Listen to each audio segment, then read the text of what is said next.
म्हणजे PR एजन्सीला कंत्राटी दिलं जातं ना, आणि त्याच्यामुळं ते कुठं दिल्लीत आहेत की देशाच्या बाहेर आहेत हे मला कळलं नाही. म्हणून मला आठवण आली आज त्यांची, ते कुठे गेलेत बाबा असं विचारलं. आता त्यांनी चिडू नये, रागवू नये की देखो तुम्हारे पार्टी का विधायक मुझे पूछ रहा है की मैं कहाँ हूँ. तर मला त्यांची काळजी वाटते ना, ते कुठे आहेत त्या काळजीपोटी मी ते तसं त्यांचा माझा संपर्क होत नाही, तर मी ट्विटरद्वारे समाज माध्यमांद्वारे त्यांना विचारतोय की ते कुठे आहेत. कारण अशा वेळेस त्यांची आम्हाला गरज आहे.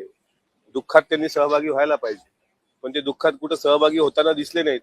किंवा अजितदादांच्या संस्काराच्या वेळी ते ज्यावेळेस गॉगल लावून बसले होते तिथे, कदाचित त्यांच्या डोळ्यात प्रचंड अश्रू वेदना असतील, ते दिसून येत लोकांना, म्हणून त्यांनी गॉगल लावला असावा अशी आम्हाला वाटतं. म्हणून त्यांनी ऍटलिस्ट त्यांना सांत्वन भेटावं, कारण दादांच्या अवतीभोवती दादांच्या पक्ष कार्यालयात सर्वात जास्त तेच असायचे ना. म्हणून ते कुठे गेलेत अशा कठीण काळात.